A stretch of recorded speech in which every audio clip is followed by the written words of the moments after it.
offense. Right hand. Come on in. Here we go! Right on the money, baby. What a kid. We're ready. Women want to be equal. And believe me when I tell you, Come on in. women have proved here that they are equal. A lot of people even this time said, I saw you walking down that like walkway and your eyes changed, and I was like, you need that, you have to.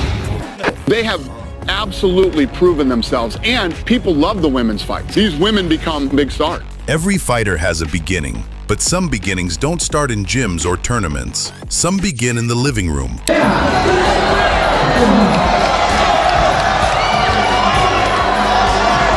where a child watches a parent achieve greatness and quietly absorbs the belief that they can do the same.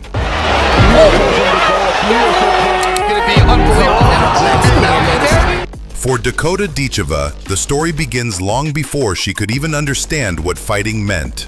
It begins with a mother who wasn't just a participant in combat sports, she was a champion. It has nothing to do with men beating each other up. It has nothing to do with brutishness. It has to do with high-level problem solving with dire physical consequences. But the early days were interesting because, like, you know, there was a lot of people disparaging women fighting, including Dana White. Yeah, some people get disturbed watching women get bloodied up. That's a big one for some folks. It feels different. Obviously, I'm a big fan of women fighting, but when I watch a big cut on a woman, it feels different. It's so hard for people to not get emotional when they get hit. It's a very bad way to react in a fight, to fight with emotions, because you expose yourself. You leave yourself open for counters. You miss your rhythm. You're not as deceptive. You're too obvious in your pattern, and so many times you get hit a lot more. Yeah, it's a big problem with fighters. The smart thing to do is to fight with correct technique and with a correct strategy, meaning you have an understanding of how to execute best. It's not to just wade in and let bombs fly. It's you have to be very precise in your tactics. You got to be very smart. Dakota was born in 1998 to a Bulgarian English family with martial arts woven directly into its DNA. Her mother, Lisa Howarth, wasn't an average athlete. She was a multi-time world champion in Muay Thai, kickboxing, and karate. Dakota didn't grow up around stories of fighting. She grew up around the reality of it. Pads hitting, gloves tightening, the routine of discipline, the expectation of resilience. Most feminine people ever. She's beautiful. She's a gorgeous woman. She looks like a model. It has nothing to do with men beating each other up. It has nothing to do with brutishness. It has to do with high-level problem solving with dire physical consequences. But the early days were interesting because, like, you know, there was a lot of people disparaging women fighting, including Dana White. People speak so highly of her, and for me to carry in them footsteps and do the same thing would make me proud. She grew up in a home where physical excellence wasn't a fantasy, it was normal life. By the time most kids were learning to tie their shoes, Dakota was learning footwork. By the age of 4, she was already training. For her, the gym was as familiar as the playground.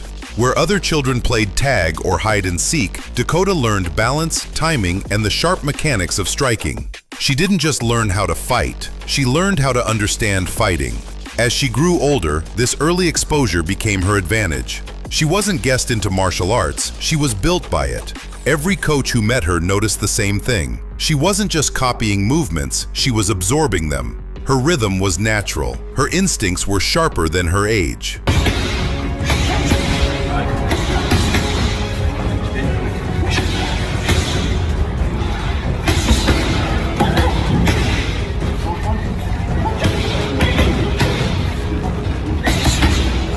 And now there's the knees. The knees coming up. I just look back and think, gosh, if I had the knowledge back then what I have now as a coach, I'd be something else as a fighter. My mum never did MMA, but just martial arts in general for females has grown so much, you know. Back when she was fighting, she fought at like different weight categories just to get the female fights, and it was really difficult for her. You know, she didn't get many opponents and stuff, and now to see me kind of in a tournament full of girls and now fighting for the UFC title, you know, things like that is amazing. Every drill she repeated felt like something her body already knew. By the time she reached her teenage years, Dakota wasn't just talented, she was on a different level. Her peers were focused on school trends, social media, and whatever the latest teenage craze was. Dakota was focused on becoming the best striker in the room, and most of the time, she was. She spent her adolescence in Thailand, competing, training, and sharpening her craft against fighters who lived and breathed Muay Thai every day. Most fighters spend their early careers searching for their identity, deciding if they want to be aggressive, passive, counter-focused, or technical. Dakota found hers immediately. She discovered that she was a natural predator. She didn't wait, she didn't react, she hunted. Her clinch work became a weapon. Her knees became her signature. Her striking flowed with a kind of precision that made opponents hesitate.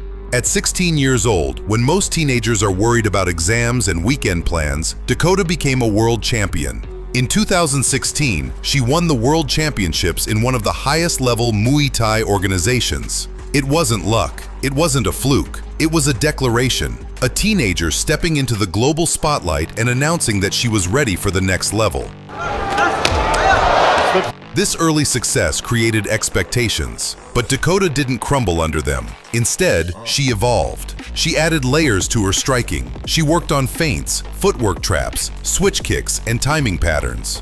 She developed what many commentators described as a lethal clinch game, something rarely seen in young fighters. Her combinations weren't just fast, they were calculated. Every kick had intention, every knee had accuracy. By the time she turned 18, Dakota had compiled a highlight reel that most fighters would dream of having in their entire careers. She wasn't a prospect anymore. She wasn't a talent. She was a problem, a serious problem. And people within the Muay Thai community were already whispering about her future. Nice slip and rip there from Dakota. Rip there from Dakota. Push kick, drops. But even with her success, something inside Dakota began to shift. She wasn't satisfied. She had mastered the world of Muay Thai, but she wanted more. She wanted to test herself in a sport that required everything: striking, grappling, wrestling, jiu-jitsu, fight IQ, endurance, resilience. She wanted the full challenge. She wanted mixed martial arts. For most fighters, switching from Muay Thai to MMA is like switching from sprinting to triathlons. It's a different universe. Many never adapt. Many try and fail. But Dakota was different. It's so hard for people to not get emotional when they get hit. It's a very bad way to react in a fight, to fight with emotions, because you expose yourself. You leave yourself open for counters. You miss your rhythm. You're not as deceptive. You're too obvious in your pattern, and so many times you get hit a lot more. Yeah, it's a big problem with fighters. The smart thing to do is to fight with correct technique and with a correct strategy, meaning you have an understanding of how to execute best. It's not to just wait in and let bombs fly. It's you have to be very precise in your tactics. You got to be very smart.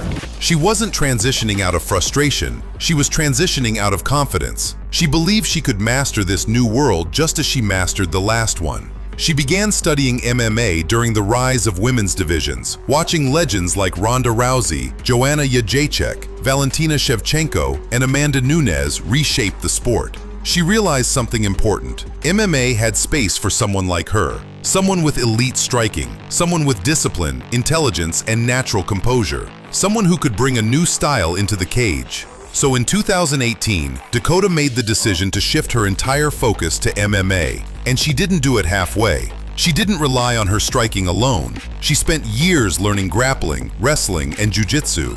For many strikers, this is the hardest part of the transition.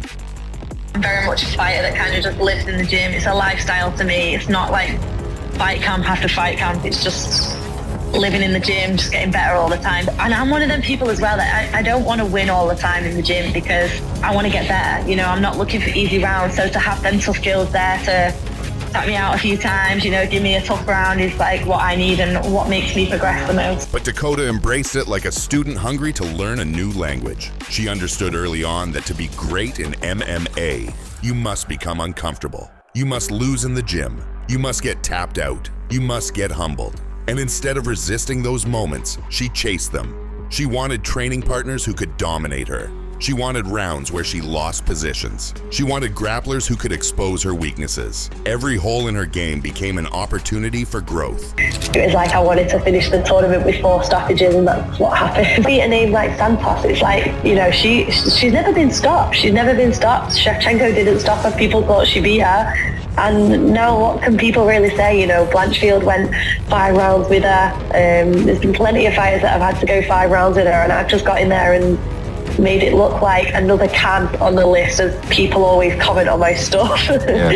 It's crazy. I don't think that'll ever sink in, but it makes me emotional to know, like, I couldn't give up at any point, and I didn't. I kept going, and now look. Go over to be respectful at the end anyway. I've always done that from Thai boxing. Like, when I think about my debut with PFL now, and this is another thing I haven't ever said before, but after my debut in August last year on PFL London, the next day I was driving to the sunbed shop, go on the sunbed, and I had to stop for a second to check whether I had money in my account to even go on. Wow. So, like, to now be with this check, like, is just crazy. I mean, that much money is amazing, but to me, just to have enough money in my account to, like, not have a stress of having to check my bank account all the time is just, like, such a relief. One of the most feminine people ever. She's beautiful. She's a gorgeous woman. She looks like a model.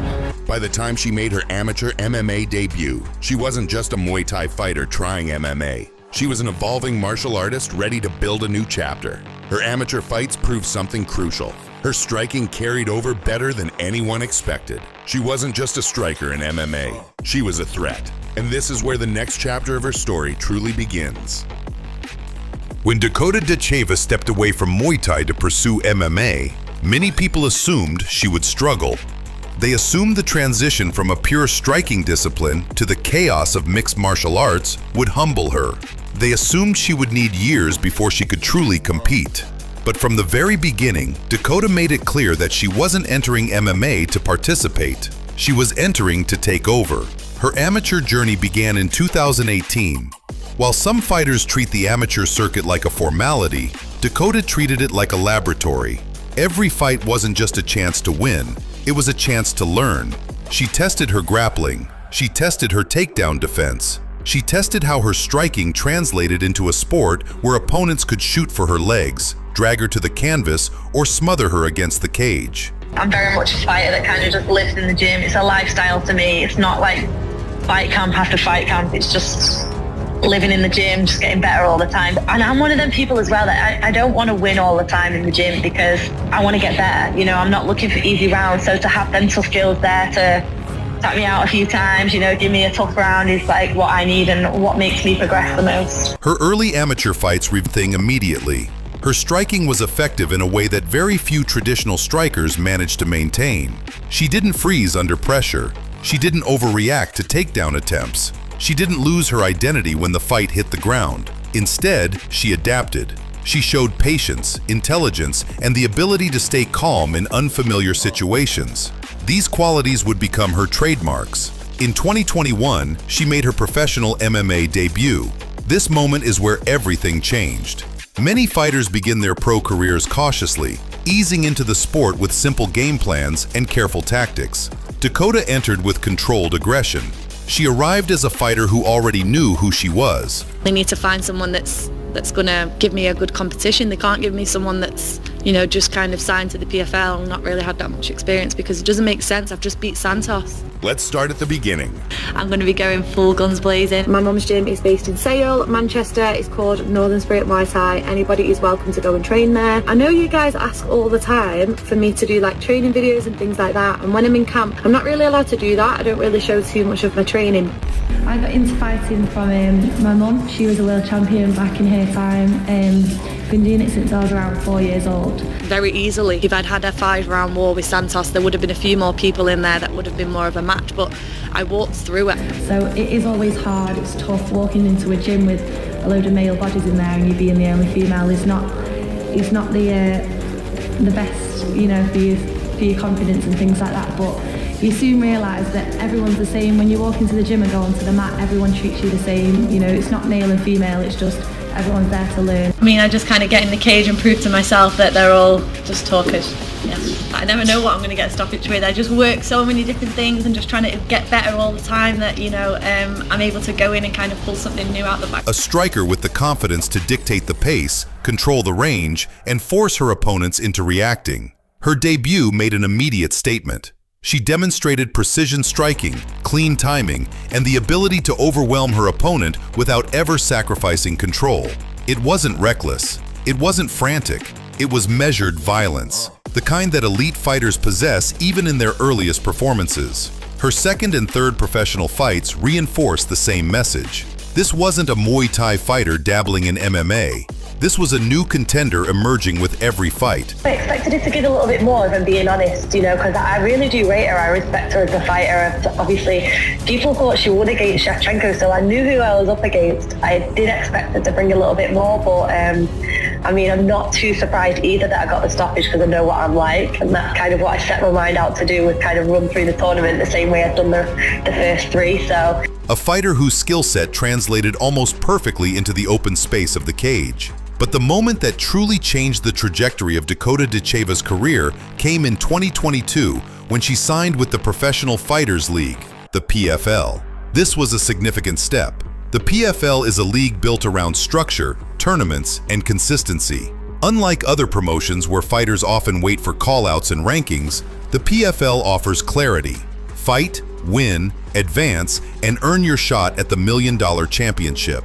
For a fighter like Dakota, this environment was perfect. It rewarded discipline, constant improvement, and the ability to perform under pressure. I want to be at the top. I'm not here to like just take part and be another girl on the roster. I want to be right at the top. A lot of people even this time said, I saw you. So I feel like I definitely am in the conversation now. I'm not saying I'm up there at the top, but you definitely have to take me serious for sure. It's just second nature to me now. Sometimes when I watch myself fight, I just feel like it's kind of just me hitting pads. It's like weird. I'm going through the same motions. So it's kind of just something that I drill all the time and work all the time, that it's just second nature when I get in there. I feel like I'm in that flow state of when I'm hitting pads. This is just something I've, not even just this last year, it's like for years and years and years, this is like a moment I've dreamt of for so long, and to be able to finally live that moment and then know now that it's going to change like my family's life for a long time is...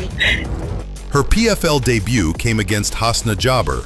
In that fight, she wasn't introduced as a prospect. She made herself known as a rising star. The bout showcased the elements that set her apart: her long-range push kicks, her brutal clinch knees, her ability to control the fight within seconds. She earned the fastest victory of her career, a performance that instantly turned heads and generated a wave of excitement around her name. From that moment on, Dakota's rise became inevitable. Her presence inside the PFL cage was different. Even though I know, like, people doubt me a lot still, even though I'm, like, you know, fighting and winning and doing these highlight reels for people, and people still doubt, like, how good I actually am. So I feel like this belt now kind of puts a stamp on. I think just like people when they watch me on TV and when they watch like my pad videos and things like that, a few people have made comments before that have got back to me like, oh, she's good, but like, you know, everyone looks good on camera type things. And then when they see me in person, like I was actually warming up like in the morning before the fight, and when I started hitting pads, like the whole room was kind of like just staring at me, and one of my coaches said like everyone was just looking at you like when you started hitting pads. So I don't think people take me serious. Like I'm only a slight build and I'm not very strong, and people just, you know, think, oh, she's okay, she's average, but I'm the one that's finishing all these girls. Like it's gone in and finished everyone that's been in there. So I feel like people need to put a little bit of respect on me, you know. But some fighters look tense under the bright lights. Others rush, panic, or hesitate. Dakota remained calm. She remained disciplined. She fought with the kind of confidence that comes from thousands of hours of training, from a lifetime of martial arts. In 2023, she entered the PFL European circuit, and this is where her all-around evolution became undeniable. People already knew she had elite striking, but what shocked fans and analysts was her new grappling ability. She secured the first submission win of her career. It wasn't forced, it wasn't sloppy, it was smooth, controlled, and perfectly executed. This showed the world something crucial. She wasn't just adding grappling to survive. She was adding grappling to dominate. She defeated Cornelia Holm. She defeated Valentina Skatici.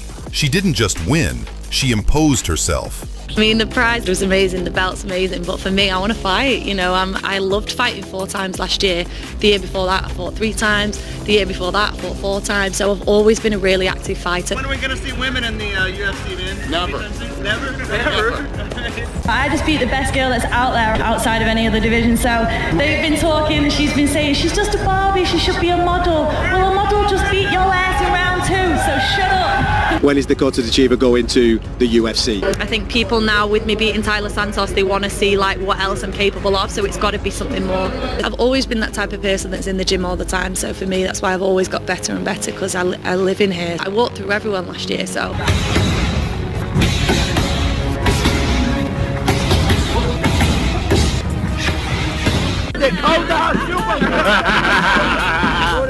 Calling me Barbie is not an insult. Like, that's what I like to show about my fighting, and the fact that I have a different side to me. So, yeah, whatever. Every fight showed another layer of improvement, another area of growth, another level of confidence. By the end of the year, she captured the PFL Europe Championship in Dublin, a moment that officially announced her arrival as one of the most dangerous rising fighters in the sport. And through each victory, Dakota maintained the same calm, grounded mentality she had from the beginning. She wasn't distracted by attention. She wasn't overwhelmed by expectations. She stayed focused, stayed composed, and stayed committed to becoming the best version of herself. By 2024, Dakota Ditcheva was already building momentum in the PFL. But the flyweight tournament would be her biggest test. This wasn't just about wins. This was about proving she belonged among the best in the world, not just prospects. Her performances through the season showed rapid evolution. Every fight revealed a more polished version of herself. My dad didn't do any kind of martial arts or anything. For me, being a female in the sport, it's been nice to have my mum being the one that's been through everything, you know. I'm not bothered about going to the floor. I want like to stay stood up. I think that's what the fans like more. Like, jiu-jitsu is boring, so in a fight, you know, I like it. I like to train it, but it is very boring. Do you know me? I go right from the first bell, so This is like mentally the strongest I've ever been. And to be honest, like, the main pressure for me was fighting Santos. I wasn't thinking about the million, and I wasn't really thinking about the world title. People always said to me, you know, just treat it like any other fight. Like, don't overthink the money, don't overthink the title. And I wasn't even thinking about that. I was going in there to beat her, and that's what I wanted to do, prove to everyone and myself that I'm up there. One of the most striking things about Dakota is how mentally strong she is. She's candid about the pressure she's faced throughout her career, but she also explains how she's learned to focus on the task at hand. I was coming for this belt, like, money aside, I was coming for that belt. I feel like I'll just keep proving them wrong. I'm happy with people to doubt me. I don't really care. She was calmer, smarter, sharper. But the real turning point came when the PFL announced her final opponent, Taila Santos. Santos wasn't just another contender. She was a former UFC title challenger who pushed Valentina Shevchenko to the edge. Strong, experienced, and nearly impossible to finish. If Dakota wasn't the real deal, this fight would expose her. But Dakota didn't shy away from the challenge. She embraced it. She studied Santos carefully. She prepared with discipline and precision. She approached the fight with the mentality of someone who knew she was ready for the next level. And when fight night came, she proved it. From the opening moments, Dakota controlled the range, dictated the pace, and landed clean, fast shots that forced Santos onto the defensive. Her timing was perfect. Her composure never broke. She looked like a fighter who had already fought at this level before. In the second round, everything came together. Dakota overwhelmed Santos with precision and pressure, forcing the stoppage. Taila Santos, who had never been finished in her career, was stopped for the first time. Dakota became the PFL World Champion. She earned the $1 million prize. She beat a UFC-level elite opponent and did it with confidence that shocked even commentators. This wasn't just another win. This was the performance that made the MMA world stop and say, she's ready for anyone. It proved she wasn't just a rising star, she was already fighting like one of the best flyweights in the world. One of the most feminine people ever. She's beautiful. She's a gorgeous woman. She looks like a model. It has nothing to do with men beating each other up. It has nothing to do with brutishness. It has to do with high-level problem solving with dire physical consequences. But the early days were interesting because, like, you know, there was a lot of people disparaging women fighting, including Dana White. Yeah, some people get disturbed watching women get bloodied up. That's a big one for some folks. It feels different. Obviously, I'm a big fan of women fighting, but when I watch a big cut on a woman, it feels different. It's so hard for people to not get emotional when they get hit. It's a very bad way to react in a fight, to fight with emotions, because you expose yourself. You leave yourself open for counters. You miss your rhythm. You're not as deceptive. You're too obvious in your pattern, and so many times you get hit a lot more. Yeah, it's a big problem with fighters. The smart thing to do is to fight with correct technique and with a correct strategy, meaning you have an understanding of how to execute best. It's not to just wait in and let bombs fly. It's you have to be very precise in your tactics. You got to be very smart. Before she was a champion, before the $1 million prize, and before people started calling her the future of women's MMA, Dakota Ditcheva was living like many fighters do, paycheck to paycheck. She has openly admitted that in August 2023, just a year before winning the PFL world title, she had to check her bank account to see if she could afford something as small as a sunbed session. She wasn't living with luxury. She wasn't living with comfort. She was living on discipline, sacrifice, and the hope that all her years of work would eventually pay off. This is the part of her story most people never see. The lonely training days, the doubts, the financial pressure, the quiet moments where she wondered how long she could sustain this path. But Dakota didn't quit. She didn't slow down. She doubled down on her training. She trusted the process, even when the process was painful. And when she won the PFL World Championship, when she became a millionaire overnight, the first feeling wasn't celebration. It was relief. Relief that she no longer had to worry about basic expenses. Relief that she could take care of her family. Relief that the sacrifices finally paid off. That financial breakthrough didn't change who she was. It just removed the weight that had been sitting on her shoulders for years. Dakota Ditcheva didn't become great because of money. Money came because she was great. Dakota Ditcheva's mentality is one of the biggest reasons she's rising so fast. She's not obsessed with winning rounds in the gym. She's obsessed with improvement. She prefers training partners who push her, frustrate her, and even tap her out. Most fighters avoid those rounds. Dakota hunts for them. She doesn't train for comfort, she trains for evolution. She describes fighting as second nature, like she's simply running through the drills she's repeated thousands of times. When she's in the cage, she enters a flow state, calm, focused, automatic. That ability to stay relaxed in chaos is what separates great fighters from the rest. Dakota doesn't just fight with skill, she fights with clarity. Because of her appearance, critics and casual fans often labeled Dakota as a Barbie, assuming she was too pretty to be dangerous. Instead of running from the nickname, she flipped it into a weapon. This Barbie just won $1 million tournament. That single line went viral because it captured exactly what makes her special. The contrast, the elegance and the violence, the femininity and the ferocity. Dakota doesn't hide who she is, she embraces it, and she lets her fighting do the talking. Her opponents quickly learn that behind the smile is a fighter built for damage. And behind the nickname is a champion. Chael Sonnen is known for being brutally honest. And at first, he didn't believe Dakota was being tested. He thought the PFL was protecting her. He thought she would eventually get exposed. But after watching her performances, especially the Taila Santos finish, Chael did something he almost never does. He apologized publicly. He said the only thing exposed was his own stupidity. When a veteran analyst like Sonnen admits he misjudged you, it sends a clear message. Dakota isn't hype, she's the real thing. Joe Rogan rarely praises fighters lightly. He's seen every era of MMA, every style, every rising star. But when he talked about Dakota, his tone changed.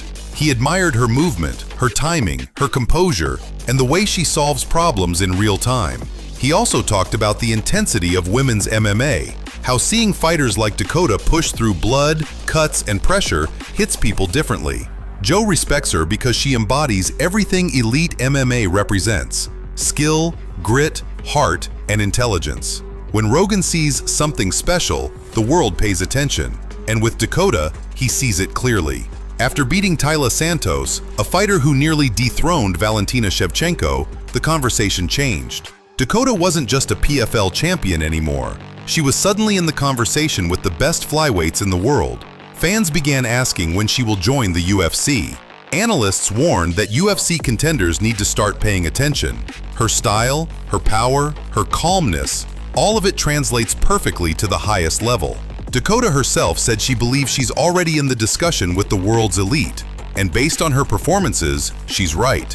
Whether she stays in the PFL or eventually moves to the UFC, one thing is certain: Dakota Ditcheva is not just a rising star. She's a future problem for the entire division. Joe Rogan sees something special. Chael Sonnen admitted he was wrong. Analysts see a future world champion. Fans see a superstar in the making. But what truly makes Dakota Ditcheva different is the full picture. The background, the mentality, the skill, the evolution, the contrast, the composure under fire, the refusal to settle for anything less than greatness. She looks like a model,